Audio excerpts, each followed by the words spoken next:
Halualeo atau yang mewakili, yaitu Wakil Dekan 3 Bidang Kemahasiswaan dan Alumni, kakanda saya, senior saya, yaitu Lade Sirjon, SHLLM. Yang terhormat, pemateri ataupun narasumber pertama, yaitu Bapak Natalis Ransi, SSI MCS, selaku dosen dari TI, Fakultas Teknik UHO. Yang kedua, yaitu yang terhormat, salah satu dosen saya dari Fakultas Hukum, yaitu Pak Lode Muhammad Taufik, SHMH. Selanjutnya, teman-teman yang saya cintai, selamat bergabung.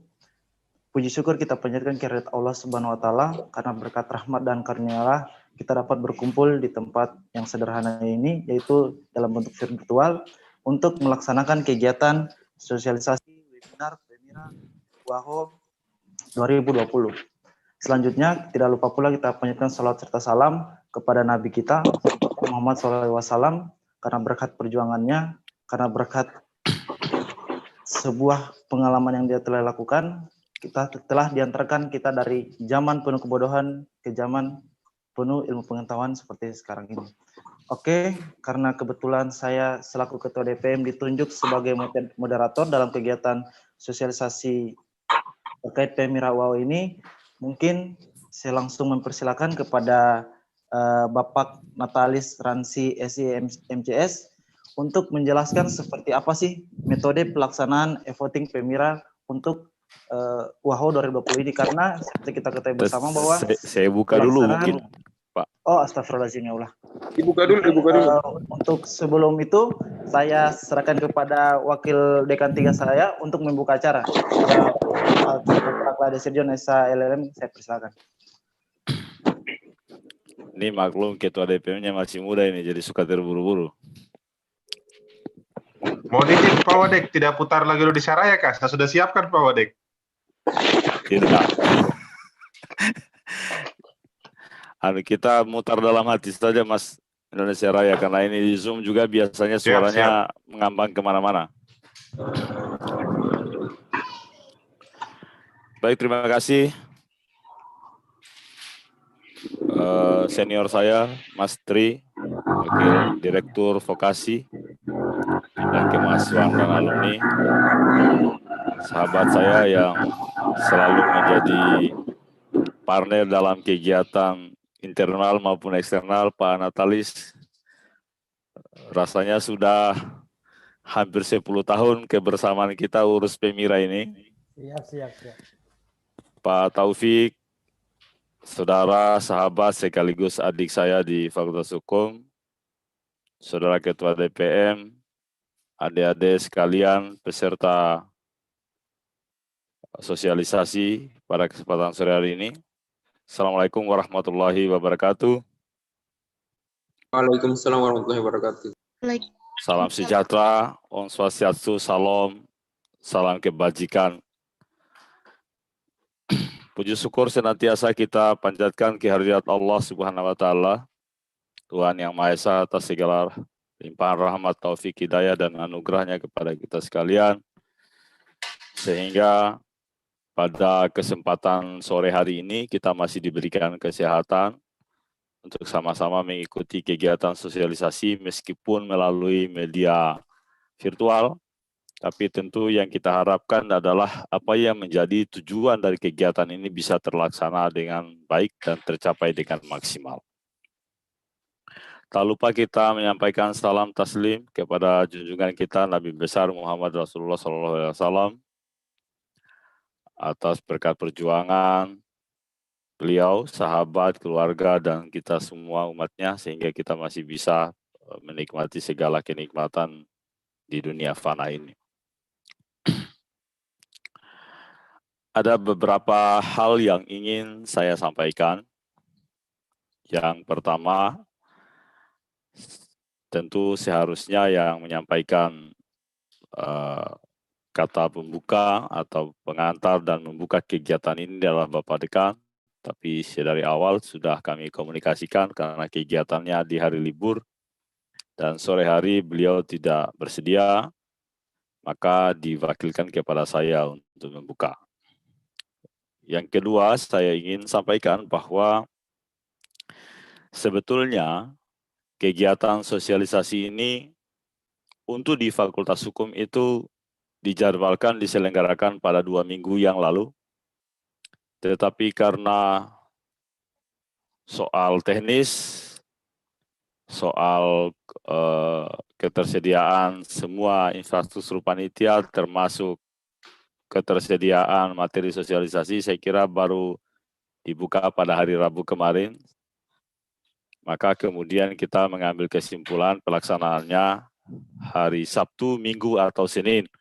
Dan berdasarkan konfirmasi dari saudara saya yang bersedia menjadi narasumber, itu kita memilih pada hari ini.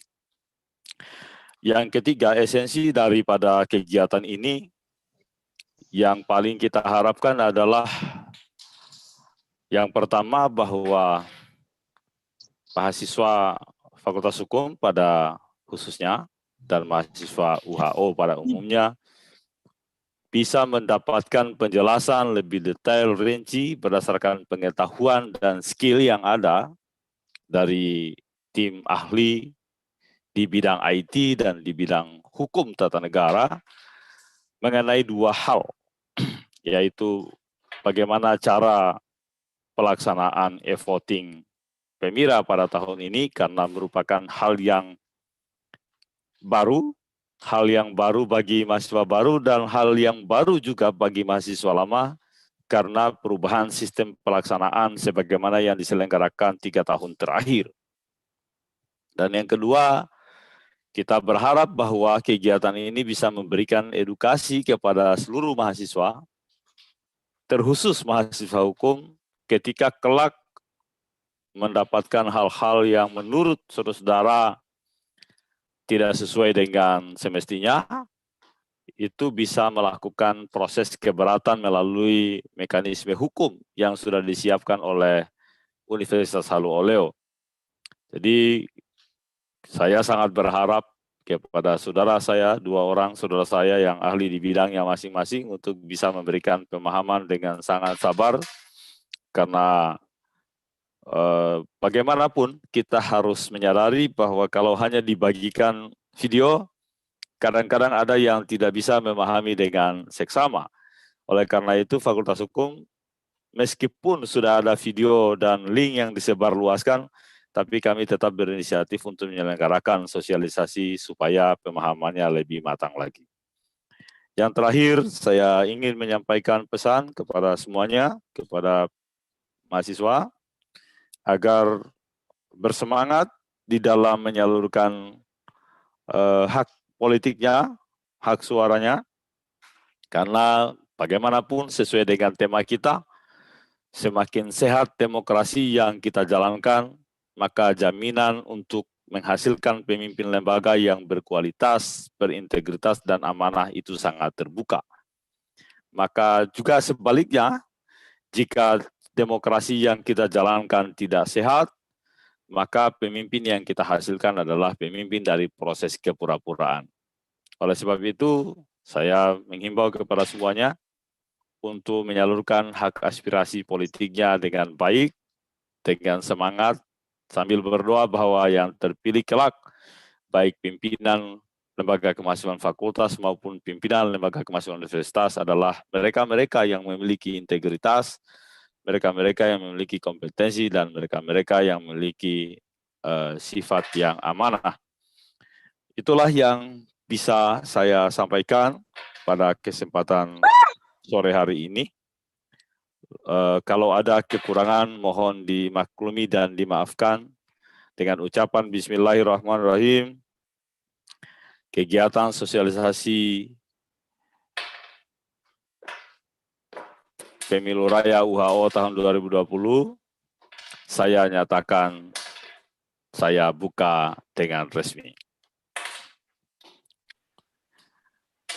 Sekian. Allahumma wafiq illa wassalamualaikum warahmatullahi wabarakatuh. Waalaikumsalam warahmatullahi wabarakatuh.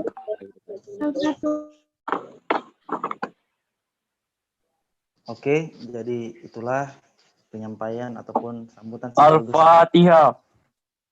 pembuka acara untuk yang dilakukan oleh Bapak Lade Sirjon SLLM selaku pembina kemahasiswaan dari Fakultas Hukum UAO. Untuk selanjutnya kita langsung saja ke topik substansi pembahasan terkait apa-apa saja yang akan disampaikan oleh pemateri pertama, yaitu tentang metode pelaksanaan e-voting pemilu raya WAHO 2020. Sebenarnya apa sih metode yang dilakukan oleh KPRM ataupun yang dilaksanakan KPRM untuk melaksanakan pemilu raya di tengah pandemi COVID seperti sekarang ini. Jadi mungkin untuk mempersingkat waktu, saya persilakan kepada Bapak Natalis Ransi, SSI, MCS, untuk berbicara. Kepada Bapak saya persilakan. Oke, baik. Ya, terima kasih atas kesempatannya, teman-teman dari DPM ya. Pertama-tama terima kasih atas undangannya juga, terutama kepada Wakil Dekan 3 bidang kemahasiswaan, Bapak Lade Sirjon SLLM, sudah memberikan kesempatan untuk bisa berbagi begitu ya. Kita berbagi tentang apa yang kita sama-sama di universitas coba buat begitu dalam rangka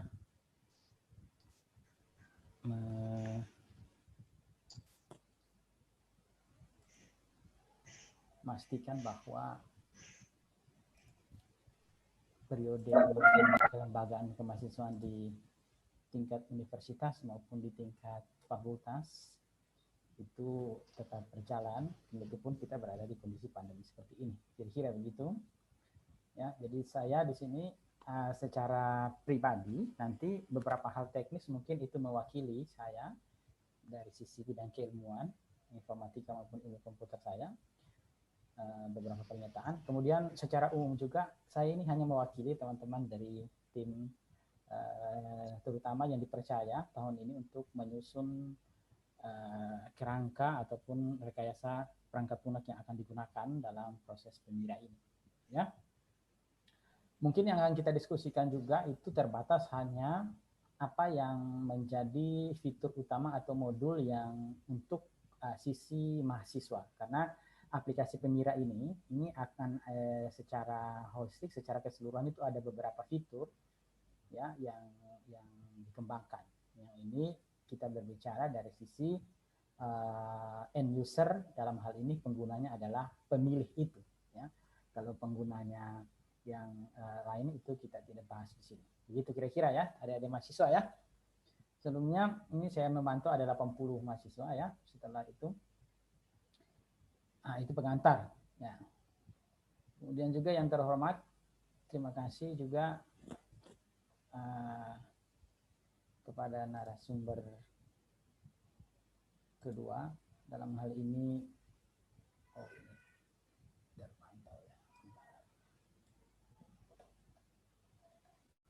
Pak LM Taufik ASHMH yang sudah beberapa kali juga tukar pandangan dengan kita mengenai Siap, Pak Natalis, terima kasih. Pemira ini ya. Dan juga mudah-mudahan masih monitor ini Pak Tri selaku Panja, sekretaris Panja. Wah, masih memantau kita, masih monitor beliau ini. Hadir Pak. Hanya suaranya kurang Pak, kurang nendang Pak. Oh, sebentar. Kalau begini dekatkan begini bisa? Asik Pak. Itu sudah ala bincang santai sekali tuh Pak. Oh, ini sangat enak suaranya Pak. Jadi kurang terang suaranya tadi Pak Natalis. Oke, kita ulang. Siap. Saya sendiri tadi berusaha saja tabah mendengar, padahal tidak mendengar. Ternyata saya yang tidak tabah kalau begitu. Iya, ini ada kondensor yang akan sedikit bermasalah. Tidak apa-apa. Jadi, ya saya ulangi, terima kasih sekali lagi kepada Wakil Dekan Bidang Kemahasiswaan Universitas Aulia di Fakultas Hukum, Pak Lade Sirjon SHLLM, sudah memberikan kesempatan kepada saya khususnya di tim IT Pemira 2020 ini untuk berbagi pengalaman kami dan tentu saja atas diskusi yang akan berkembang nanti akan juga menjadi sebuah hal yang sangat membanggakan ataupun merevisi Bapaknya ataupun menyuruh anak bertanya sama mama. Dan sang mama tidak ya, baik. Juga kepada narasumber LM Taufik A, SHMH, terima kasih banyak sudah juga beberapa kali berdiskusi dengan kami tentang masalah Pemira ini. Bukan masalah sebenarnya, tetapi bagaimana kita menciptakan sebuah solusi yang benar-benar holistik dari segala sisi ditinjau begitu ya. Dan adik-adik mahasiswa khususnya di sini terpantau ada Ketua DPM Fakultas Hukum Universitas Saloleo LM Haryadi. Terima kasih atas undangannya kepada saya dan tim untuk berbagi di hari ini. Baik, Patri tentu saja sebagai sekjen, sekretaris Pemira, panja istilahnya, ini sudah sangat luar biasa memberikan kontribusi. Baik, saya memulai atau presentasi saya hari ini hanya satu slide inti saja, di mana ini merupakan mudah-mudahan terlihat ya. Jadi ini merupakan kesepakatan final yang diamini oleh pimpinan universitas kita tertinggi Pak Rektor dan telah menjadi kesepakatan atau keputusan panitia Panja Pemira 2020 tentang alur yang boleh dijelaskan sebagai berikut. Jadi aplikasi pemilihan ya itu adalah iklan sedikit ya. Jadi pemilih alurnya itu kurang lebih seperti ini, sangat ringkas. Sekali lagi ini kita bicara hanya dari sisi pengguna atau user pemilih ya. Jadi pemilih itu dapat melakukan menyalurkan suaranya itu melalui aplikasi yang kita sebut atau kita dapat akses melalui evoting.uho.ac.id. Jadi ini adalah aplikasi berbasis web yang bisa diakses melalui browser komputer Anda maupun browser yang ada di smartphone mahasiswa kita. Jadi bisa mengaksesnya lewat sana dengan cara memasukkan NIM dan token. Nah, nomor induk mahasiswa saya kira setiap mahasiswa memilikinya, jadi tidak sulit untuk mengidentifikasi nomor induk Anda dengan tanpa spasi. Kemudian token. Nah, token ini berasal daripada atau dikirimkan melalui akun Syakat Anda ya pada hari H pemilihan. Begitu kurang lebih. Ya, dengan syarat ada 3 syarat yang harus dipenuhi. Token ini akan muncul di akun Syakat teman-teman mahasiswa. Itu ada 3 syarat yang harus dipenuhi. Pertama, akun Syakat tersebut harus terdaftar atau sudah melakukan KRS di tahun 2020.1 atau di semester ganjil tahun akademik 2020-2021. Begitu kira-kira. Ya. Kemudian syarat kedua bahwa NIM tersebut ya atau yang mewakili mahasiswa tersebut itu telah masuk di daftar DPT yang telah ditetapkan oleh KPU RM tahun 2020. Jadi KPU RM kemarin di salah satu kinerjanya adalah menetapkan namanya daftar pemilih tetap. Nah, itu dia. Dan yang ketiga telah melakukan perubahan password di akun Syakatnya. Jadi 3 syarat ini menjadi syarat wajib dan harus dipenuhi ketiga-tiganya untuk memenuhi atau token itu dapat terkirim di akun Syakat masing-masing. Bagaimana tampilannya? Nanti mungkin di akhir akan ada video ataupun akan ada demo dari kita, tim. Ada juga nanti Pak Junaidil akan bergabung untuk mendemokan beberapa istilah atau beberapa hal yang berkaitan dengan masalah teknis. Ya, begitu kurang lebih. Kemudian setelah melakukan pemilihan, ya setelah dia masuk begitu NIM dan tokennya, maka pemilihan itu selama 60 detik sistem akan melakukan hitung mundur. Sejak dia login akan menghitung mundur selama 60 detik untuk memilih. Jadi diberi kesempatan 60 detik kepada mahasiswa untuk memilih. Jika tidak, maka sistem nanti akan otomatis keluar.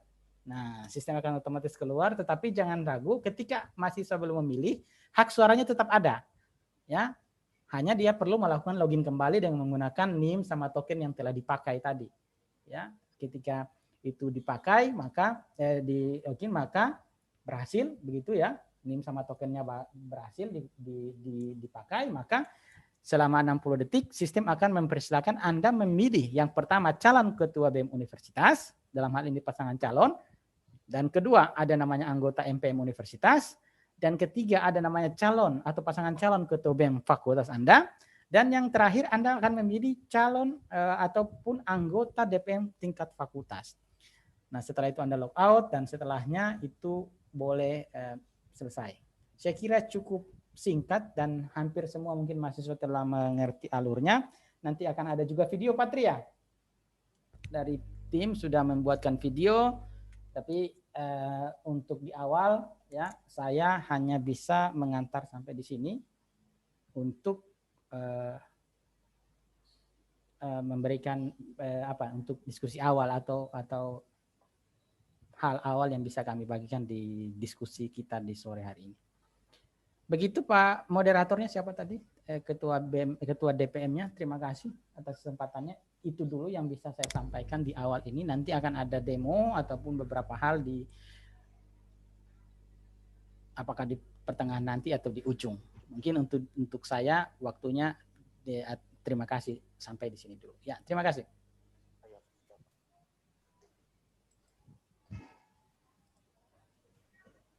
Terima kasih Pak atas penyampaian pemateri yang sangat luar biasa, walaupun sifatnya istilahnya mengenai substansi, namun kita mengetahui bahwa ada 3 syarat utama yang harus wajib kita ketahui untuk dapat menjadi seorang pemilih tetap pada saat pemilihan.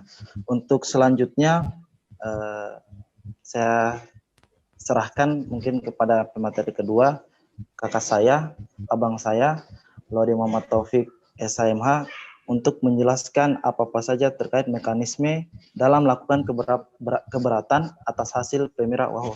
Kepada Bapak Taufik saya persilakan. Baik, bismillahirrahmanirrahim. Assalamualaikum warahmatullahi wabarakatuh. Selamat sore yang saya hormati abang kita, Bapak Wakil Dekan 3 Bidang Kemahasiswaan dan Alumni Fakultas Hukum Universitas Halu Oleo, Abang Lade Sirjon, yang telah membuka dan menyediakan diskusi pada kesempatan hari menyasar para mahasiswa, khususnya mahasiswa baru ya, yang sebentar lagi mungkin baru akan pertama kali mengikuti proses pemilihan umum raya mahasiswa di Universitas Halu Oleo. Kemudian kepada Pak Natalis, ini sudah kali berapa kita selalu bertemu dalam proses pemira, mungkin kalau saya secara pribadi kali 4 bertemu dengan beliau. Kemudian Pak Tri yang mewakili Panja Pemira sebagai sekretaris dalam pelaksanaan pemira UHO di tahun 2020 pada kesempatan hari ini. Baik, apresiasi yang kami secara pribadi bagi saya, apresiasi yang saya haturkan kepada panitia penyelenggara, khususnya Pak Ketua DPM yang menangkap momen ini, karena memang perlu untuk diberikan elaborasi dan penjelasan lebih dalam tentang bagaimana cara menyalurkan hak pilih dalam proses pemira dan bagaimana juga sebentar proses penyelesaian sengketa berkenaan dengan penyelenggaraan pemira tersebut. Mohon maaf, saya tidak menyampaikan dalam bentuk slide karena saya pikir ini memang merupakan hal teknis, tetapi teknisnya itu lebih mengena kepada yang memiliki kepentingan di dalam menyalurkan hak pilih tersebut. Baik, saya akan uraikan lebih detail terlebih dahulu bahwa dalam model penyelesaian sengketa pemilihan umum raya mahasiswa di Universitas Halu Oleo itu ada 2 kanal hukum. Pertama, ada sengketa administrasi yang orientasinya itu lebih mengarah kepada penyelesaian proses. Kemudian yang kedua itu adalah adanya sengketa hasil. Sengketa hasil itu tentu terminologi content of analysis-nya itu berbeda dengan model penyelesaian sengketa administrasi. Secara objektum litis, penyelesaian sengketa administrasi itu lebih difokuskan kepada 2 hal. Pertama, dua hal. Pertama, penetapan daftar calon pemilih sementara sebelum menjadi daftar calon pemilih tetap. Kemudian yang kedua, daftar calon peserta pemira, daftar calon sementara sebelum ditetapkan menjadi daftar calon tetap pemira. Tetapi itu tentu adresat normnya atau subjek hukumnya itu tidak berkenaan dengan mahasiswa secara umum. Hanya yang mengikut sertakan diri di dalam proses pemira saja sebagai calon peserta pemira yang memiliki legal standing untuk dapat mengajukan gugatan akuo. Kecuali untuk penetapan daftar calon pemilih sementara sebelum menjadi daftar calon pemilih tetap, maka objektum litisnya itu bisa menyangkut kepada semua adresat, menyangkut kepada semua subjek hukum. Dalam hal ini menyangkut kepada semua mahasiswa. Tetapi mungkin Patri, kemarin kita bareng-bareng sama-sama memproses sengketa administrasi beberapa minggu lalu, kurang lebih 1 minggu lalu ya Patri ya. Dan itu alhamdulillah sudah selesai dan sudah dilanjutkan dalam tahapan-tahapan selanjutnya, yakni tahapan kampanye, dan sebentar lagi kita akan masuk dalam tahapan pungut hitung. Itu yang pertama. Kemudian yang kedua, otomatis sekarang fase pengajuan keberatan yang dapat kita lalui sebentar ini adalah hanya yang berkenaan dengan sengketa hasil. Nah, saya akan menjelaskan terlebih dahulu struktur-struktur apa yang secara absolut memiliki kompetensi di bidang itu. Kemudian saya akan menjelaskan para pihak yang memiliki legal standing serta keharusan apa yang dipenuhi bagi setiap pihak tersebut untuk dapat memenuhi asas persona standi in judicio kalau dalam bahasa hukum acaranya. Baik, secara letterlih di dalam peraturan rektor nomor 853A, kemudian juga ditindaklanjuti di dalam peraturan KPU nomor 1 tahun 2020, maka yang memiliki kompetensi absolut untuk memeriksa, mengadili, dan memutus sengketa hasil dan sengketa administrasi, inkasu pada sengketa hasil itu adalah MSOK atau Majelis Penyelesaian Sengketa Organisasi Kemahasiswaan.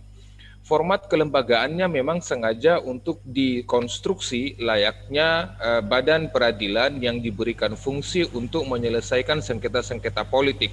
Kalau anak-anak hukum pasti akrab dengan istilah judicial license politics, di mana badan peradilan di situ ditempatkan untuk mempenetrasi kemungkinan terlalu kuatnya anaksir politis di dalam produk-produk ataupun di dalam penyelenggaraan fungsi-fungsi hukum. Nah, disinilah di format keberadaan MSOK untuk selanjutnya menyelesaikan sengketa-sengketa organisasi kemahasiswaan khusus berkenaan dengan penyelenggaraan pemira. Ini juga harus untuk kami klarifikasi bahwa sebenarnya MSOK itu tidak secara leg spesialis hanya untuk menyelesaikan sengketa yang berkenaan dengan pemira. Segala bentuk penyelesaian sengketa yang berkenaan dengan organisasi kemahasiswaan itu sebenarnya harus ditafsirkan merupakan kompetensi absolut dari MSOK. Sehingga apabila ada sengketa-sengketa yang melibatkan organisasi kemahasiswaan, baik itu person or person, baik itu dia organisasi dengan person, maka sebenarnya kanal hukum penyelesaiannya itu harus diarahkan ke MSOK. Itu yang pertama. Kemudian yang kedua, original intent yang mendasari perumusan MSOK, pengkonstruksian MSOK untuk selanjutnya menjadi sebagai lembaga penyelesai sengketa itu adalah agenda untuk membangun kedewasaan dan kemartabatan dalam berlembaga di organisasi kemahasiswaan pada Universitas Halu Oleo. Sehingga skema penyelesaian sengketa itu tidak diselesaikan pada, dalam tanda petik, tidak diselesaikan melalui cara-cara yang unprocedural.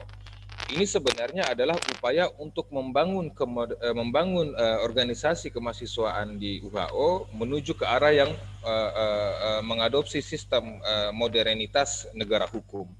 Maka kenapa kemudian semua format penyelenggaraan termasuk juga dengan penyelesaian sengketa itu selalu diarahkan ke ranah yang sifatnya rehmatikheit atau diarahkan ke ranah yang mengedepankan kepastian hukum. Tujuannya adalah agar kita punya acuan yang jelas dalam penyelesaian sengketa dalam kerangka hukum yang disepakati, sekaligus juga kita memiliki acuan yang konkret mengenai prosedur-prosedur penyelenggaraannya. Itu pertama mengenai MSOK. Saya jelaskan secara lebih detail. MSOK itu kemudian secara komposisi disusun oleh 9 orang ahli hukum, di mana 9 orang ahli hukum itu merepresentasi masing-masing keterwakilan dimensi hukum yang dianggap sangat dibutuhkan dalam penyelesaian sengketa organisasi kemahasiswaan. 9 orang majelis MSOK ini selanjutnya yang akan memeriksa, mengadili, dan memutus perkara-perkara yang berkenaan dengan sengketa organisasi kemahasiswaan, khususnya yang berkaitan dengan penyelenggaraan PEMIRA. Tetapi harus dipahami bahwa sebenarnya penyelenggaraan yang diperiksa dan diadili dan diputus oleh MSOK itu adalah berkenaan pertama dengan proses penyelenggaraan dan kedua berkenaan dengan selisih hasil. Sebentar akan lebih lanjut saya jelaskan apa konten objek cumulatis yang bisa digugat di mahkamah di MSOK. Kemudian dalam melaksanakan tugasnya MSOK itu dibantu oleh panitra. Ada 7 orang panitra yang secara struktural berada subordinat di bawah MSOK.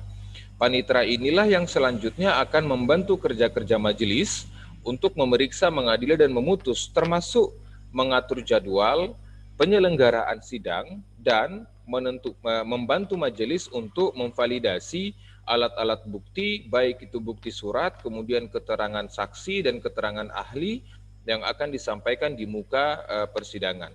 Skema persidangan skema untuk memeriksa, mengadili, dan memutus sengketa hasil dalam PEMIRA ini itu diformat sebagaimana hukum acara penyelesaian sengketa hasil pemilihan umum, sehingga ada sidang pemeriksaan pendahuluan untuk menilai syarat sah serta melihat substansi pengajuan gugatan.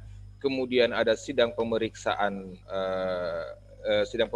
lebih lanjut, yakni sidang yang betul-betul difokuskan agendanya untuk misalnya mendengarkan keterangan saksi, mendengarkan keterangan ahli, juga cross examination atau memvalidasi secara lebih material alat-alat bukti yang diajukan oleh para pihak. Kemudian ini yang harus saya jelaskan lebih detail, bahwa objek cumulatis atau objek yang bisa digugat dalam sengketa hasil itu hanyalah berkenaan dengan selisih perolehan hasil. Selisih perolehan hasil ini fokusnya itu adalah pada ambang perolehan suara antara satu kandidat dengan kandidat yang lain, di mana kandidat tersebut kemudian mendalilkan bahwa dengan adanya perbedaan ambang perolehan suara, maka yang bersangkutan itu menderita atau mengalami kerugian material. Kerugian dalam hal ini adalah tidak terpilih menjadi anggota DPM atau menjadi anggota Badan Eksekutif Mahasiswa tingkat fakultas, anggota Majelis Permusyawaratan Mahasiswa tingkat universitas, dan Presiden Mahasiswa tingkat universitas.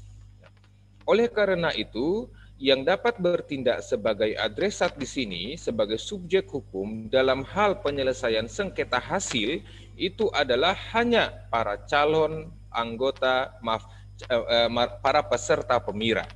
Siapa-siapa itu peserta PEMIRA? Pertama, calon anggota DPM, calon anggota MPM, calon ketua BEM, fakultas, dan calon presma. Hanya 4 unsur inilah yang sebenarnya memiliki legal standing untuk dapat mengajukan sengketa ke MSOK berkenaan dengan selisih perolehan hasil PEMIRA. Nah, tetapi terlepas daripada itu, maka sebagaimana kita terima dalam konteks hukum acara yang menyelesaikan sengketa, maka meskipun sebenarnya secara faktual yang bersangkutan mengalami kerugian material, tetapi dalam uraian legal standing itu mengharuskan adanya penjabaran terhadap apa kerugian yang didapatkan. Kemudian, kerugian yang didapatkan itu berkenaan dengan kompetensinya mahkamah atau tidak. Kemudian lebih lanjut lagi, apakah kerugian yang didapatkan itu benar-benar berkenaan dengan hasil yang berdampak kepada kalahnya yang bersangkutan atau tidak. Sebentar saya akan jelaskan lebih detail pada struktur-struktur, pada anatomi gugatan yang bisa diajukan ke MSOK. Itu yang kedua. Para pihak yang dapat mengajukan sengketa ke MSOK itu adalah hanya yang terkualifikasi sebagai calon anggota DPM, calon anggota MPM, calon BEM, dan calon Presma. Yang dalam bahasa PKPU-nya, itu dalam bahasa peraturan KPU RM-nya, itu disebut sebagai peserta pemira. Kemudian, bagaimana sifat putusan daripada MSOK? Sifat putusan MSOK itu bersifat final and binding, atau ketika putusan MSOK sudah diputuskan, sudah diucapkan di muka persidangan, maka putusan tersebut serta-merta bersifat berlaku dan tidak ada upaya hukum untuk dapat menguji putusan tersebut. Oleh karenanya, ketika putusan MSOK itu sudah ditetapkan dalam sidang, para pihak itu harus bersifat legowo menerima putusan tersebut sebagai konsekuensi prosedural yang sudah diterapkan dalam pemeriksaan di MSOK.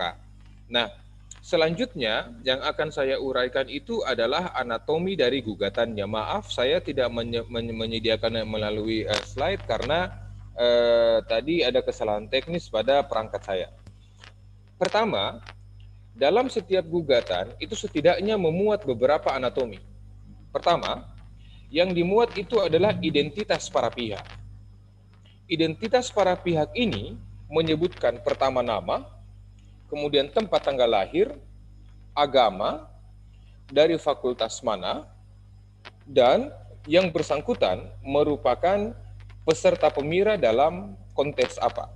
Apakah dalam pemilihan anggota DPM, pemilihan presiden dan pemilihan presiden dan wakil presiden BEM tingkat fakultas, kemudian pemilihan anggota MPM, atau pemilihan presiden mahasiswa tingkat universitas. Itu pertama terlebih dahulu, menguraikan identitas para pihak. Setelah itu, pada anatomi kedua, maka penggugat akan menguraikan kompetensi mahkamah. Kompetensi mahkamah ini akan disesuaikan dengan komposisi kewenangan, tugas, dan fungsi yang diberikan oleh Peraturan Rektor Nomor 853A, di mana secara substantif kompetensi MSOK itu bermuatan tentang dasar hukum, diperbolehkannya atau diberikannya wewenang secara atributif kepada MSOK untuk dapat memeriksa, mengadili, dan memutus sengketa organisasi kemahasiswaan in casu lex specialis berkenaan dengan penyelesaian sengketa hasil. Acuannya itu ada di Peraturan Rektor Nomor 853A dan ditindaklanjuti pada Peraturan KPU.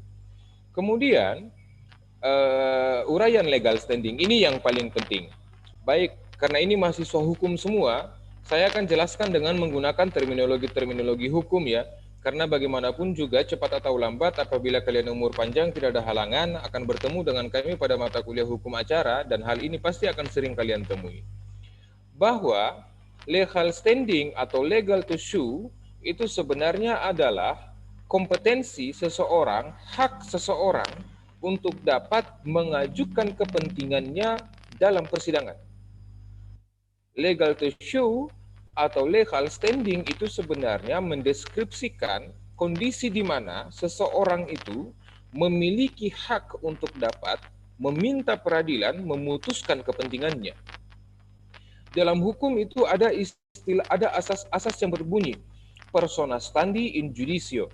Maksudnya itu adalah di dalam hukum itu ditentukan siapa-siapa persona-persona apa saja yang dapat standi in judicio, yang dapat berdiri di hadapan peradilan. Dalam kapasitas apa? Dalam kapasitas meminta agar peradilan memutus sengketa yang berkenaan dengan haknya. Nah, ini yang selama ini mungkin tidak diperhatikan oleh yang mengajukan gugatan ya. Mereka merasa bahwa serta-merta ketika mereka merupakan peserta pemira, dan ketika mereka mengajukan gugatannya serta-merta majelis langsung menerima. Tunggu dulu. Majelis di sini dalam hal pemeriksaan legal standing itu bersifat pasif. Maksudnya adalah majelis menunggu yang mengajukan gugatan untuk membuktikan bahwa memang loh saya ini menderita kerugian dengan adanya putusan KPU kemarin. Saya ulangi.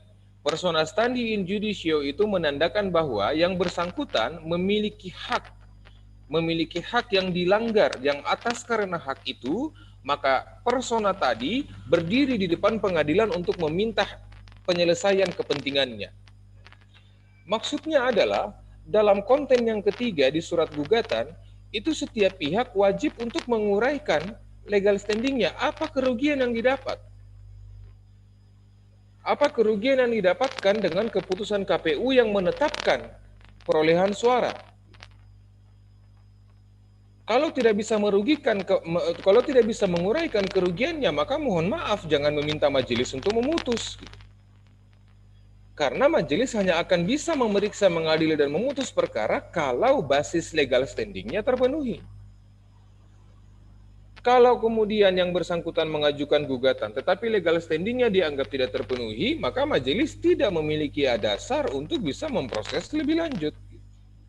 Oleh karena itu harus dipahami secara benar apa content of segmentation dari legal standing tersebut. Di mana pertama yang harus diuraikan itu adalah bahwa yang bersangkutan menderita kerugian dengan adanya penetapan perolehan suara dalam pemira. Kemudian yang kedua, kerugian itu harus dielaborasi secara lebih detail. Apakah sifat kerugiannya adalah actual loss atau sifat kerugiannya adalah potential loss? Kalau kita menelaah secara lebih detail di dalam peraturan KPU RI maupun juga di dalam peraturan Rektor 853A, maka yang dilegitimasi sebagai dasar pengajuan gugatan, kerugian yang dilegitimasi itu adalah actual loss atau kerugian yang sifatnya aktual, kerugian yang sifatnya fakta. Dalam artian kalau mau disederhanakan, mau disimplifikasi kalimatnya adalah karena ditetapkan itu maka saya kalah, itulah kerugiannya. Gitu. Nah, tetapi karena sengketa hasil tidak bisa melepaskan diri secara integral dari sengketa proses, maka mau tidak mau para pihak ini yang mengajukan gugatan sengketa hasil ini harus menguraikan bahwa kekalahannya itu benar-benar terjadi karena suatu sebab-sebab yang kita sebut kausa verbal. Maksudnya adalah karena terjadinya sesuatu perbuatan material, akhirnya yang bersangkutan mendapatkan kerugian dalam bentuk kekalahan. Perbuatan materialnya itu seperti apa? Misal ya, minta maaf Pak Natalis, misal apabila ada yang didakwa, apabila ada beberapa pihak menafsirkan bahwa ada yang menjebol jaringan misalnya, seperti yang di sidang yang lalu, ada yang menjebol jaringan misalnya, dan atas karena menjebol jaringan tersebut maka banyak hak suara yang dialirkan itu tidak berdasarkan dengan si pemiliknya. Artinya digunakan hak pilihnya oleh pihak lain. Nah, itu harus dijadikan sebagai dalil untuk dapat bisa mengajukan gugatan ke MSOK. Tetapi kawan, yang harus diingat dalam asas hukum itu ada lagi, dalam hukum itu ada asas yang berbunyi actori incombit probatio, actori incombit onus probandi. Actori incombit probatio atau actori incombit onus probandi. Maksudnya adalah para pihak yang mendalilkan itu berkewajiban untuk membuktikan. Gitu dulu. Jadi jangan kemudian beban pembuktiannya kalau berkenaan dengan jaringan diserahkan ke Panatalis, tidak bisa.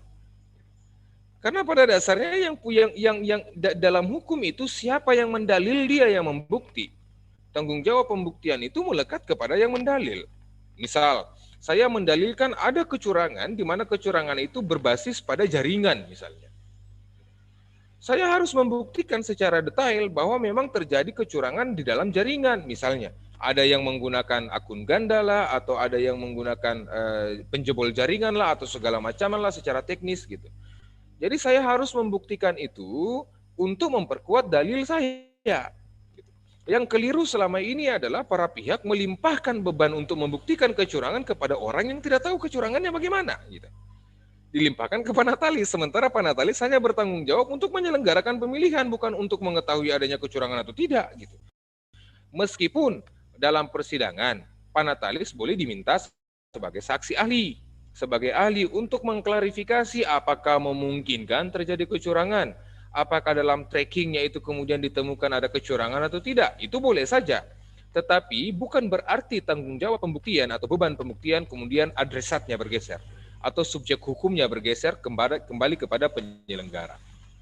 Itu pentingnya. Sehingga legal standing itu mengharuskan adanya uraian kerugian, baik kerugian yang faktual ataupun kerugian yang aktual, dan mana kerugian tersebut juga harus dibuktikan di muka persidangan. Apa instrumen pembuktiannya? Baik, ada beberapa instrumen pembuktian yang diterima dalam sidang MSOK. Pertama, bukti surat. Bukti surat itu adalah akta yang dibuat oleh pejabat yang berwenang atau akta bawah tangan yang secara hukum dapat dipertanggungjawabkan. Kemudian yang kedua itu adalah saksi. Nah, ini dulu yang harus diingat karena rata-rata hukum nih di sini nih. Saksi itu tidak sembarang dicomot-comot, tidak sembarang dipilih-pilih. Secara teoretik dan secara fungsional, saksi itu beda penempatannya. Saya jelaskan lebih dalam. Saksi itu dalam konteks hukum acara ada 3 kualifikasinya. Pertama, dia melihat secara langsung suatu kejadian tersebut. Artinya dengan biji matanya ini dia amati betul, dia lihat itu kejadian hukum. Kemudian yang kedua, dia mendengar secara langsung dengan menggunakan telinganya itu kejadian. Atau yang ketiga, dia mengalami kejadian-kejadian tersebut. Makanya kenapa dalam kualifikasi pada hukum acara pidana itu ada namanya saksi korban gitu kan. Karena dia yang mengalami daripada kejadian tersebut. Nah, itu secara teoretik tuh, bahwa orang bisa disebut saksi dan bisa hadir di muka persidangan untuk memberikan keterangannya apabila dia memenuhi 3 syarat tadi. Jadi kalau dia tidak memenuhi 3 syarat tadi, bisa jadi mahkamah hanya mendengarkan karena kasihan dia sudah ada di situ. Itu pun hanya akan didengarkan dalam kapasitasnya sebagai pemberi, dalam kualitas penyampaiannya hanya sekedar untuk memberikan petunjuk. Atau bisa jadi testimoni di auditor yang tidak terkualifikasi secara inherent, secara deskripta sebagai alat bukti misalnya. Nah, jadi kalaupun mau menghadirkan para pihak, mau menghadirkan orang yang mengklarifikasi suatu peristiwa pelanggaran misalnya, paling tidak kita harus kualifikasi dia dulu memiliki 3 aspek ini. Dia melihat kejadian itu, dia mendengar kejadian itu, dan dia mengalami kejadian itu. Itu pertama. Jikapun ada yang hendak didengarkan keterangannya tidak berkenaan dengan 3 tadi, maka dia bisa dikategorikan sebagai saksi alibi. Saksi alibi itu maksudnya adalah orang yang tidak melihat, mendengar, mengalami secara langsung, tetapi informasi yang dia sampaikan itu memiliki kesesuaian dan keterkaitan dengan suatu peristiwa pelanggaran. Misal nih, saya tidak lihat Anteng, misalnya saya tidak lihat Pak Ketua melakukan penjebolan jaringan, tapi saya mendengar dari pihak lain bahwa itu Anteng melakukan penjebolan jaringan loh. Nah, tetapi kemudian Anteng membuktikan tidak. Didakwalah dia jam berapa katanya melakukan penjebolan jaringan misalnya. Saya melakukan misalnya jam 3. Nah, kemudian ada yang mengatakan, oh tidak, jam 3 Anteng lagi sama saya ngopi. Nah, dialah yang disebut sebagai saksi alibi. Saksi yang membenarkan, saksi yang menyampaikan suatu keterangan yang memiliki keterkaitan dengan sebuah peristiwa. Tetapi paling tidak, yang dapat dihadirkan di muka persidangan untuk dapat dimintai keterangannya itu adalah saksi yang memenuhi 3 kualifikasi tadi. Kemudian yang selanjutnya itu adalah ahli.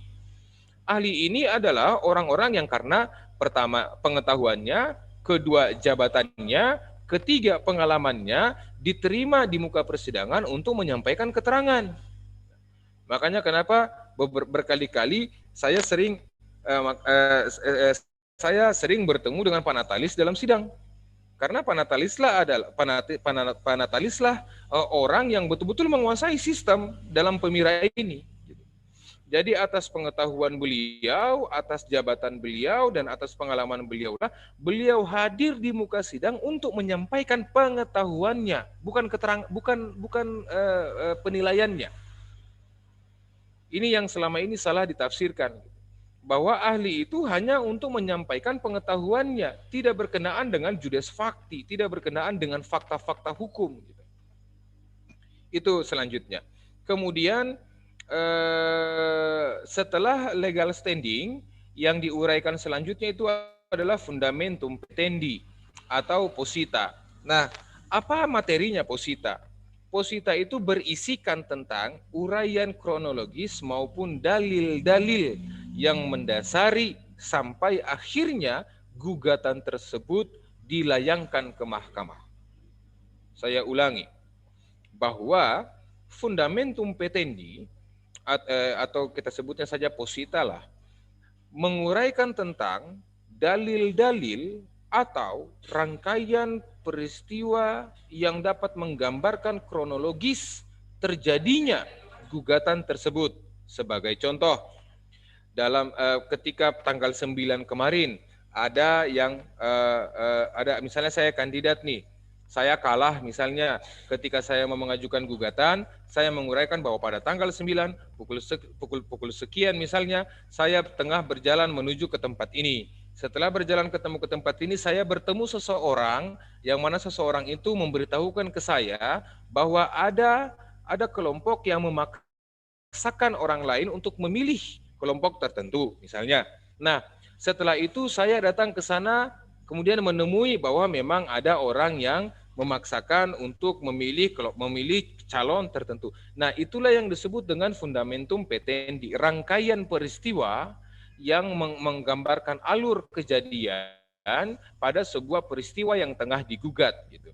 Sampai dengan memuat dalil-dalil di dalamnya yang menjelaskan atau menerangkan secara material bahwa memang terjadi perbuatan melawan hukum yang akhirnya berdampak kepada perolehan suara yang mengakibatkan yang bersangkutan menderita kerugian berupa kekalahan dalam pemilihan. Dan yang terakhir itu adalah petitum atau pokok permohonan.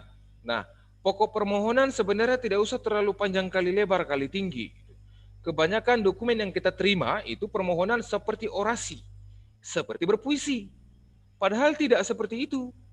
Namanya petitum itu pasti hanya meminta satu hal. Petitum pasti hanya meminta satu hal. Pertama, yang the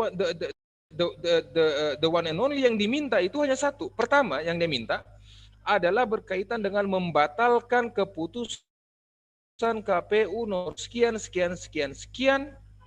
in casu lex specialis atas nama sekian, atas nama si A misalnya, si Fulan misalnya sebagai ketua BEM Fakultas Hukum Universitas Halu Oleo misalnya.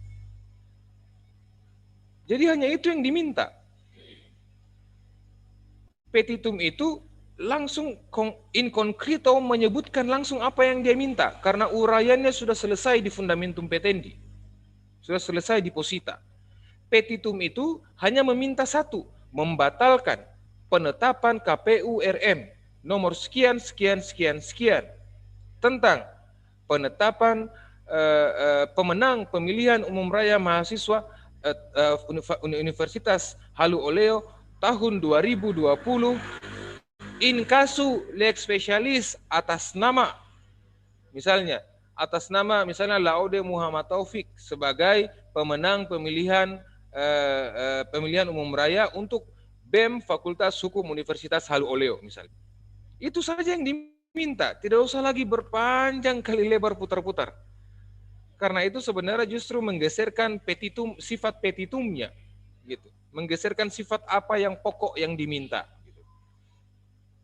Saya pikir itu saja yang dapat saya jelaskan bahwa anatomi gugatan pertama itu identitas para pihak, kemudian kewenangan mahkamah, kemudian legal standing, fundamentum petendi, dan yang terakhir itu adalah posita. Sifat putusan MSOK bersifat final and binding dan tidak ada lagi upaya hukum setelahnya. Ketika putusan MSOK sudah dibacakan di muka persidangan, maka sejak saat itu KPU kemudian memiliki kewajiban untuk memperbaiki surat keputusannya dan menetapkan siapa pemenang dalam pemilihan umum raya mahasiswa. Terakhir, saya ingin memberikan ilustrasi bahwa kualitas daripada demokrasi itu ditentukan daripada kualitas manusianya dalam memahami bagaimana cara beraspirasi.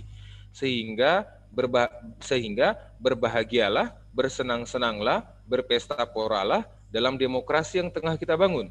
Karena Semua skema yang dibuat dalam model pemilihan umum raya mahasiswa secara langsung, penyediaan kanal penyelesaian sengketa adalah upaya sistematis konstruktif yang dimaksudkan untuk menciptakan figur-figur yang betul-betul memiliki kualitas dan mampu untuk menjalankan roda organisasi kemahasiswaan Universitas Halu Oleo secara bermartabat, secara bernuansa akademik, dan secara modern. Terima kasih. Wallahu muwaffiq ila aqwamit thoriq. Assalamualaikum warahmatullahi wabarakatuh.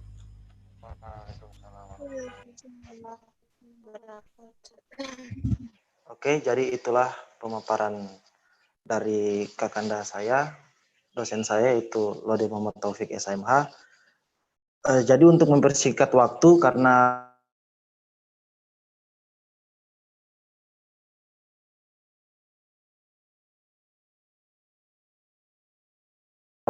Zoom-nya kalau nggak salah ini sampai jam 5, mungkin saya langsung saja buka sesi pertanyaan.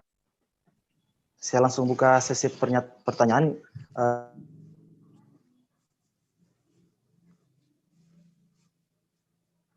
Izin bertanya, Pak Ketua, moderator.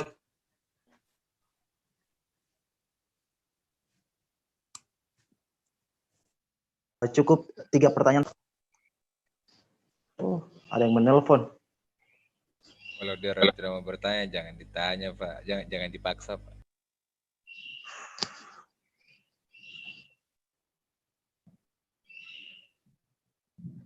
Izin bertanya, moderator. Ya, silakan. Sebut nama, asal kampus, lalu bertanya. Ya, terima kasih atas kesempatannya. Perkenalkan, nama saya Muhammad Tolil dari Fakultas Hukum angkatan 2018. Mungkin pertanyaan saya mengenai Pemira tahun ini. Yang pertama yaitu pada Pemira kali ini siapa yang dapat menggantikan peran KPPS?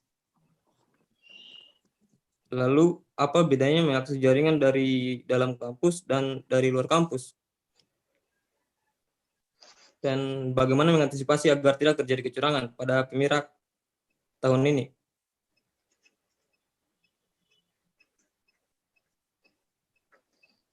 Mungkin itu saja Pak Moderator. Terima kasih. Bila itu wassalamualaikum warahmatullahi wabarakatuh. Waalaikumsalam warahmatullahi wabarakatuh. Ini Pak mau langsung dijawab atau dihimpun dulu langsung 3 pertanyaan? Moderator yang putuskan, silakan. Oh ya, kalau begitu bisa langsung dijawab saja Pak toh, supaya lebih cepat lagi. Iya. Ada 2 pertanyaan ini, satu ke Pak Natali, satu ke saya kayaknya. Oh iya. Saya konfirmasi, kalau ke saya yang perbedaan menggunakan jaringan kampus dan bukan itu ya? Iya Pak. Begitu ya, Holil ya? Iya Pak. Oke, baik. Ya, baik. Terima kasih. Jadi begini,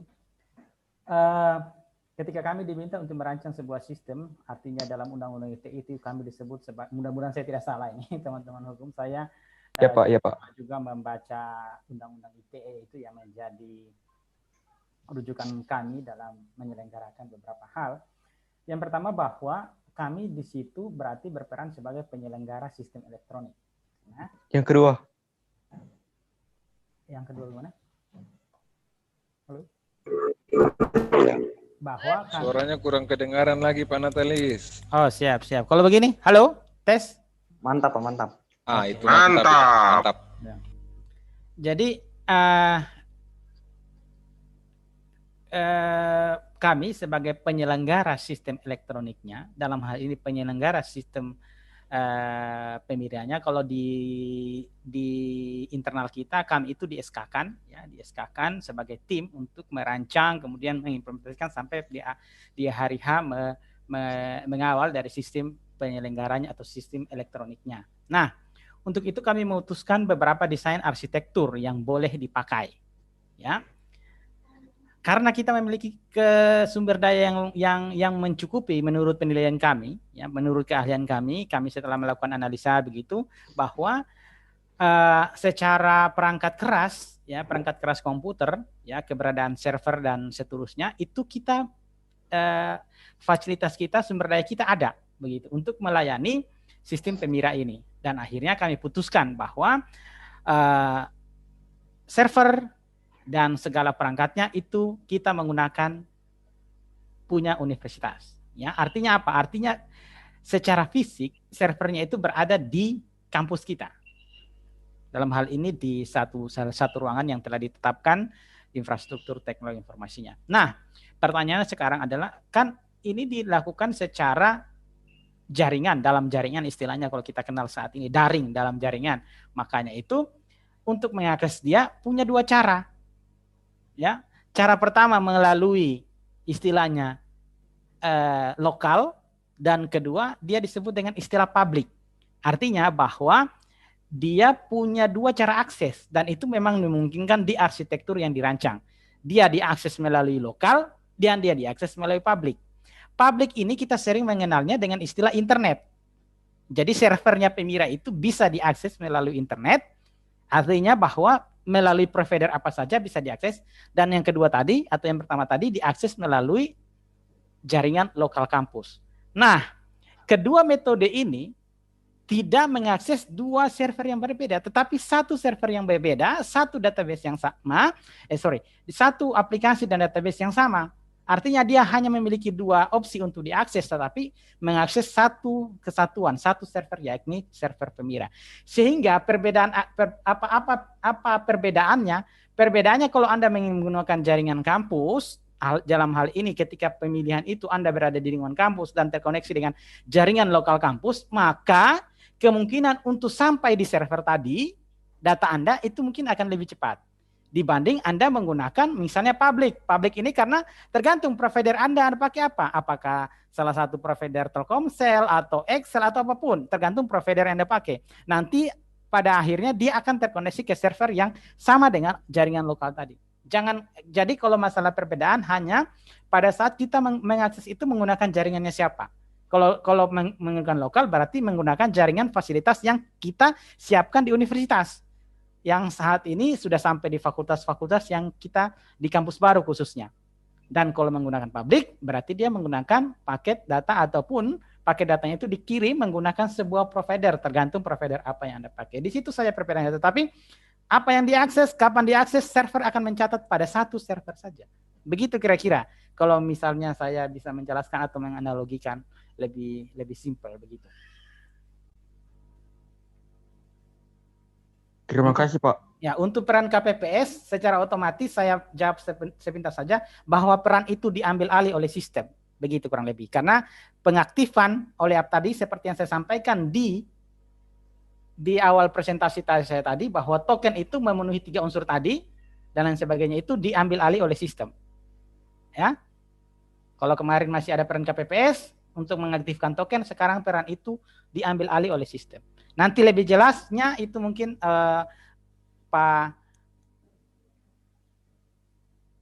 Ali bisa dalam hal ini bisa menguatkan dari sisi pandangan hukum atau seterusnya. Terima kasih. Mungkin itu saja yang bisa saya sampaikan. Iya, Pak. Sama-sama, Pak. Ya. Pak Taufik, kalau ada tambahan? Baik, saya lanjutkan tadi apa yang disampaikan oleh Pak Natalis ya dalam bahasa teknis khusus berkenaan dengan jaringan dan segala macamnya. Memang sih ketika Pemira UHO 2020 itu akan diselenggarakan beberapa waktu yang lalu, perdebatan kami itu sebenarnya pada legal issue yang berkaitan dengan bagaimana sih cara memformat penyelenggaraan Pemira melalui tetap menyelenggarakan Pemira tetapi di situasi pandemik seperti sekarang gitu. Kalau kita pakai cara konvensional maka kan tentu ada TPS yang nanti itu akan dijadikan sebagai tempat berkumpulnya orang untuk menyampaikan hak pilihnya. Nah, oleh karena itu kemudian teman-teman dari IT termasuk mungkin Pak Natalis sudah menggambarkan tadi bahwa TPS itu menjadi tidak ada. Tempat pemungutan suara itu secara khusus memang sudah tidak ada lagi. Karena yang dicegah itu jangan sampai kita menciptakan penumpukan massa yang begitu banyak hanya untuk menyalurkan hak pilih. Nah, Kemudian setelah kita klarifikasi dari tim IT justru malah bisa memberikan gambaran sistem kepada kita bahwa pemilihan itu bisa tanpa harus menggunakan TPS. Nah, dengan cara mengisi token tadi, dan ketika dia masukkan token, lalu setelah itu diambil alih proses penyaluran hak pilihnya itu oleh sistem.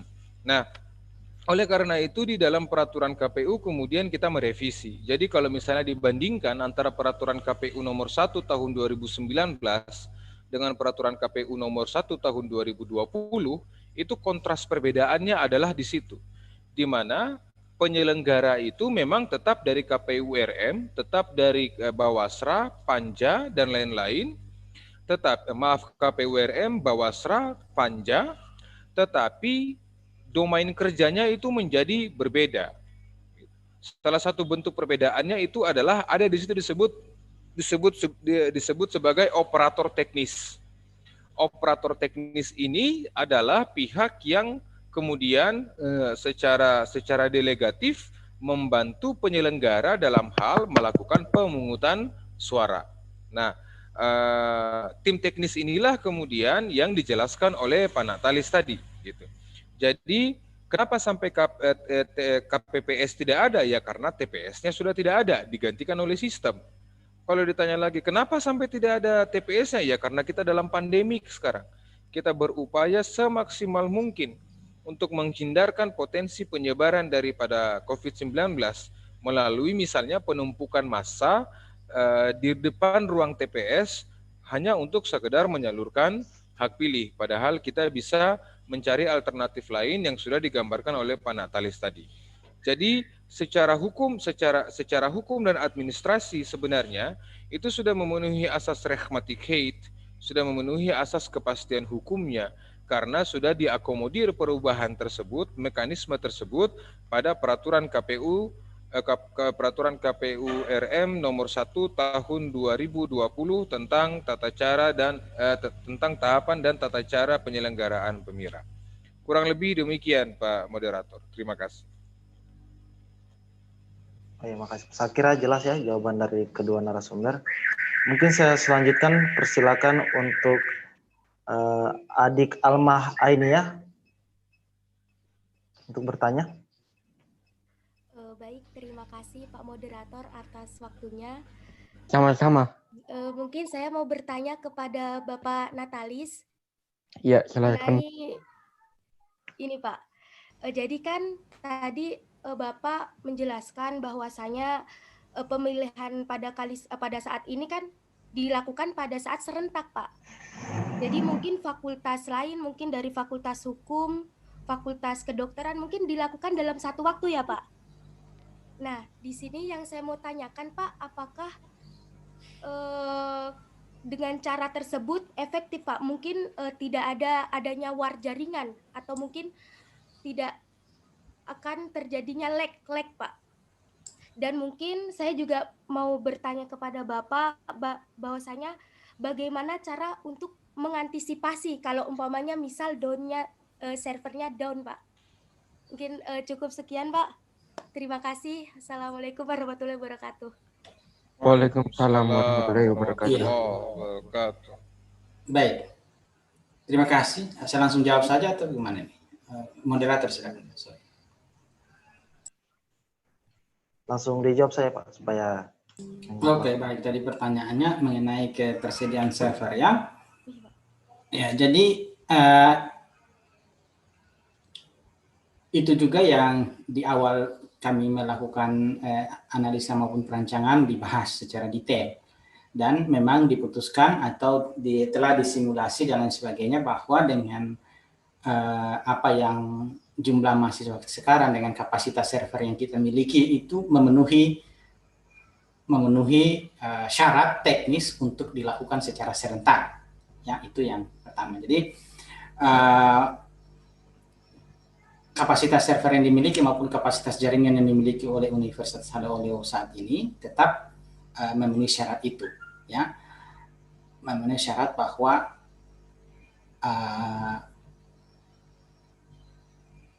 tidak menghindari terjadinya lag tadi, ya, itu sudah secara teknis dihitung dan bisa memungkinkan untuk itu. Dan tentu saja yang masalah apa yang kami siapkan jika terjadi itu, ya. Nah,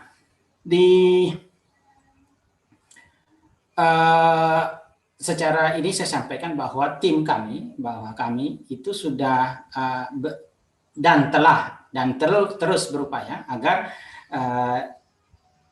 sistem yang akan digunakan pada hari H itu berjalan lancar. Tentu saja sampai saat ini saya tidak bisa menggaransikan 100% karena ini kan akan terjadi ke depan, ya, akan terjadi ke depan.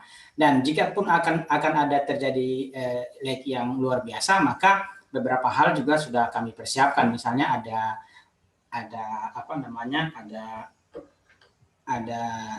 server backup dan seterusnya, itu juga disiapkan di tim teknis IT, ya.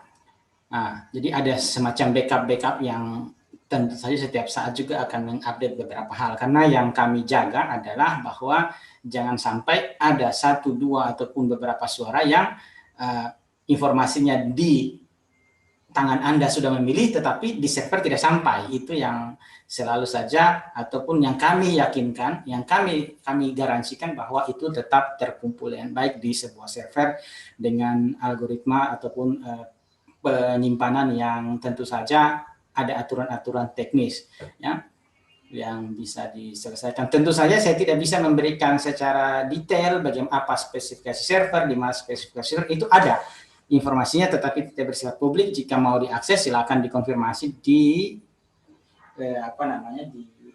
tim UPT, di tim IT untuk Pemira 2018 ini. Tetapi secara kesimpulan saya sampaikan bahwa kami telah melakukan hitung-hitungan dan spesifikasi server yang dipakai, ya, itu memenuhi spesifikasi bahwa terjadi serentak dan lain sebagainya tadi itu, ya. Itu sudah kami hitung dengan melakukan percobaan beberapa hal dan itu bisa dilakukan. Mungkin itu saja yang bisa saya sampaikan, Pak Moderator. Oh iya, Pak. Saya kira jelas, Pak. Ya pertanyaan dari Adik Alma. Untuk pertanyaan terakhir, apakah ada dari para partisipan? Mumpung masih ada waktu sedikit.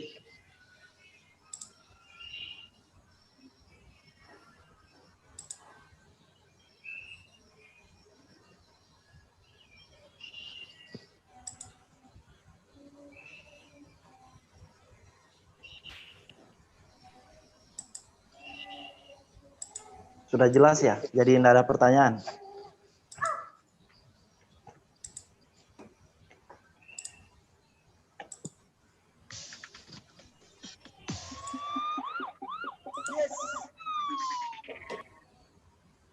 Aman itu orang pahami.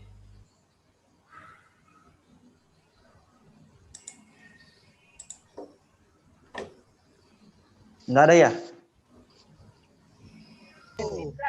Sorry Bang Jago, ampun Bang Jago.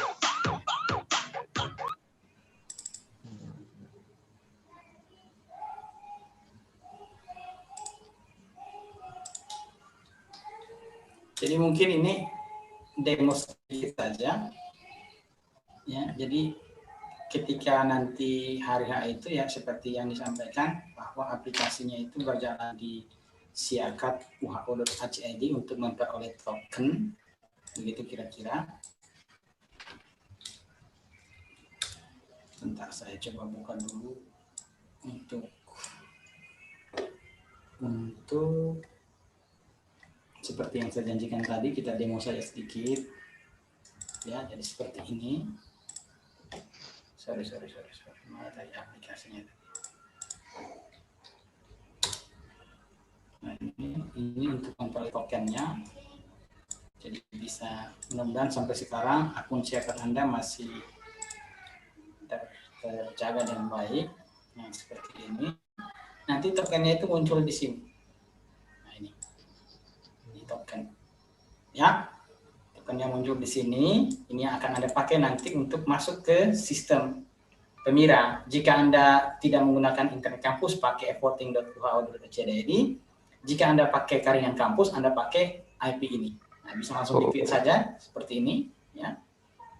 Sekali lagi di sini ada token, di sini ada apa namanya ini? Ada informasi, ya. Jika dari luar kampus, dalam hal ini yang kami maksudkan adalah kampus baru, ya, yang ada pakai jaringan kampus begitu. Jika Anda berada di luar tidak pakai jaringan kampus, ya pakai evoting.uho.ac.id.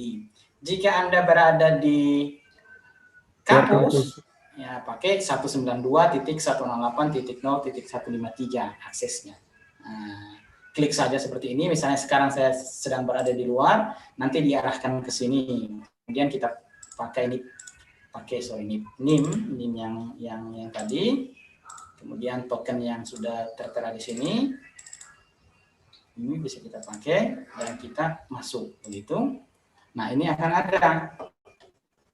ada BEM universitas dulu, ya, pilih yang mana, sangat mudah. Kemudian BEM tingkat fakultas, dalam hal ini saya berada di vokasi saat ini, ya, akan ada, dan MPM akan siapa nanti. MPM itu biasanya sendiri, tidak berpasangan, kecuali ini calon BEM dan BEM universitas dan BEM fakultas itu biasa berpasangan.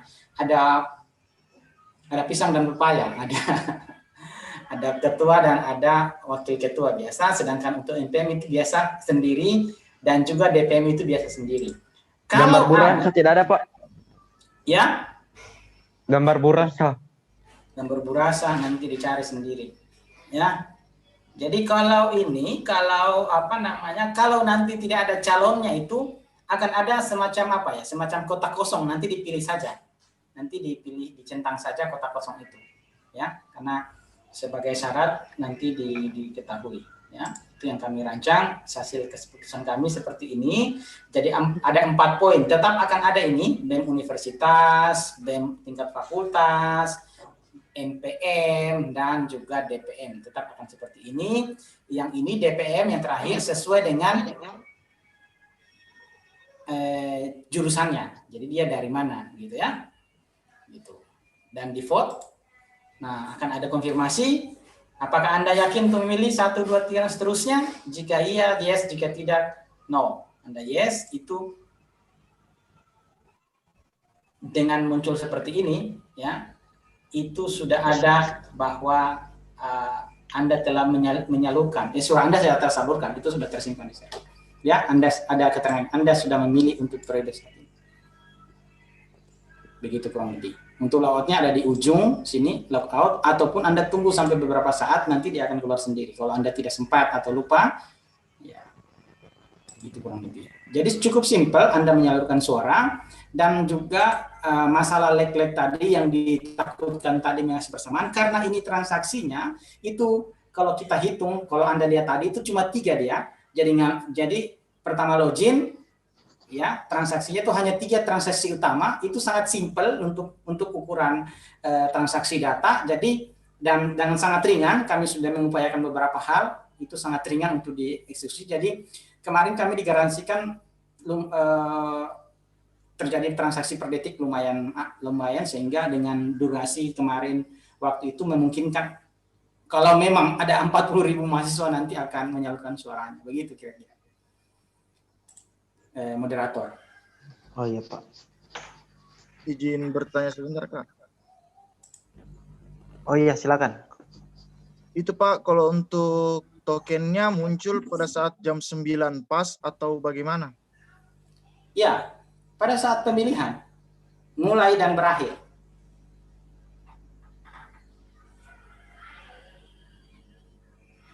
Ya, Pak, terima kasih. Mudah-mudahan sudah ada jadwal dari PKPU ya, jam berapa sampai jam berapa itu? Belum ada kayaknya Pak, tapi nanti akan segera dikonfirmasi pasti. Kalau untuk untuk jamnya ya, kalau untuk harinya sudah ada. Jadi tokennya itu akan muncul pada saat di rentang waktu yang ditetapkan oleh KPU. Ya. Berapa yang masuk? 100 lagi? Kasih mati. Begitu kurang lebih. Oh iya. Saya rasa cukup ya, karena waktu juga sudah menandakan pukul 5 sesuai jadwal dalam webinar. Mungkin dari Pak Natalis ataupun Pak Taufik ada tambahan? Pak Tri mungkin, saya cukup. Saya juga cukup. Kayaknya Pak Tri sebagai sekretaris Panja ini yang harus memberikan imbauan. Soalnya saya diundang di sini sebagai host, Pak. Tapi ya, saya manfaatkanlah momen ini. Ada 106 partisipan. Bismillahirrahmanirrahim. Assalamualaikum warahmatullahi wabarakatuh. Yang saya hormati Pak Natalis, Pak Taufik, yang saya banggakan Ketua DPM. Saya mau menyapa Pak Sirjon, tapi ternyata mungkin sudah posisi perjalanan, ada agenda lain. Ya, menyimak diskusi yang mengalir dari tadi, pada dasarnya memang kami dari Panja maupun dari KPU, karena ini adalah sebuah proses transisi dari yang sebelumnya mungkin setengah e-voting, ada KPPS, ada pusat ternyata di mana aktivitas itu bisa terkontrol dan seterusnya, lantas memang masuk ke sesi full e-voting, di mana ternyata semua ada di genggaman atau semua ada di jari telunjuk masing-masing.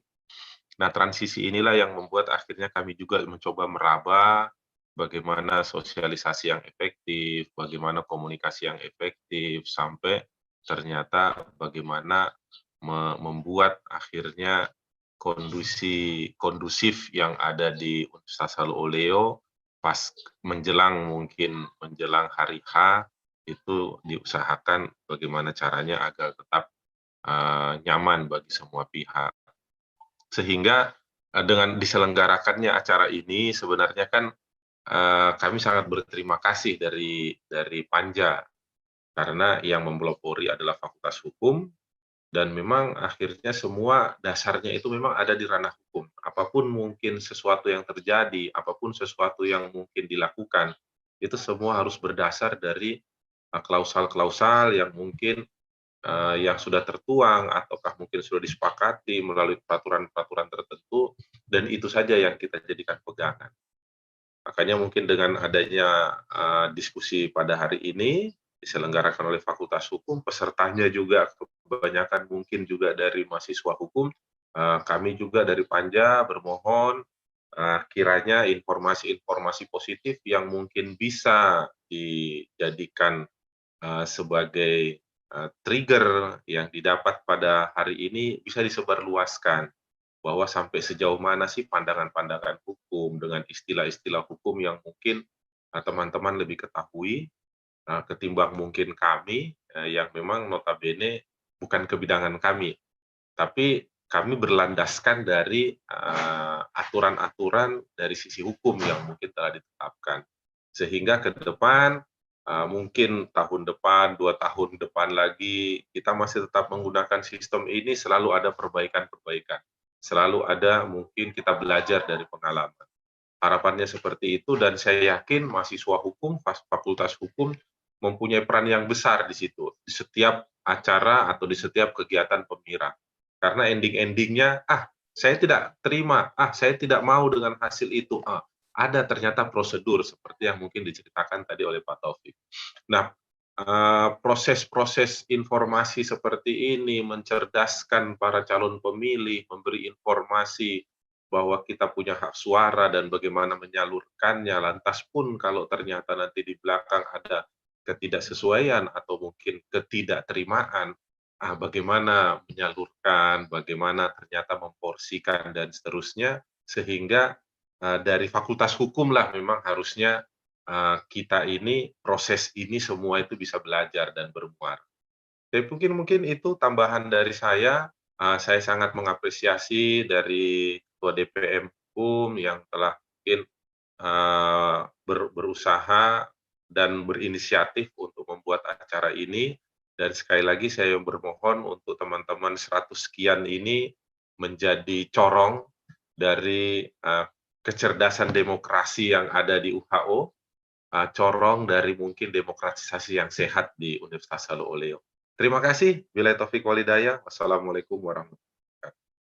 Waalaikumsalam warahmatullahi wabarakatuh. Nah, itulah penjelasan sedikit dari Sekretaris Panja, yaitu Patri. Saya kira jelas ya, dan juga tadi sedikit mengutip kesimpulan. Jadi kalau untuk saya, apa penjelasan dari Pak Natalis Ransi itu merupakan penjelasan secara prosedural teknisi, di mana sekiranya segala bentuk proses persyaratan yang harus dipenuhi oleh setiap calon pemilih harus tetap diperhatikan. Karena ketika itu tidak diperhatikan, maka Anda secara langsung tidak lolos syarat untuk melaksanakan pemilihan. Selanjutnya untuk Pak Taufik, saya bisa tarik sedikit kesimpulan bahwa segala bentuk hasil dari Pemira kita bisa langsung menyelesaikannya atau mempertanyakannya kepada MSOK. Namun semua itu melalui beberapa prosedural yang jelas yang diatur dalam peraturan SK 853A ataupun MSOK. Mungkin itu saja yang bisa saya sampaikan. Lebih dan kurangnya mohon dimaafkan. Terima kasih banyak kepada kedua narasumber dan juga Sekretaris Panja atas waktunya dan kesempatannya untuk menghadiri serta membawakan materi di kegiatan yang sangat simpel ini. Makasih banyak Pak. Saya tutup dengan ucapan wabillahi taufiq wal hidayah. Wassalamualaikum warahmatullahi wabarakatuh. Waalaikumsalam warahmatullahi wabarakatuh. Makasih Patri, makasih Pak Natalis. Siap, Ya, makasih Pak siap. Taufik. Terima kasih banyak Pak Taufik. Sampai ketemu lagi. Sampai ketemu Insyaallah. lagi. Om Tri, terima kasih Om Tri. Kelihatannya dalam waktu dekat sudah mau merapat lagi.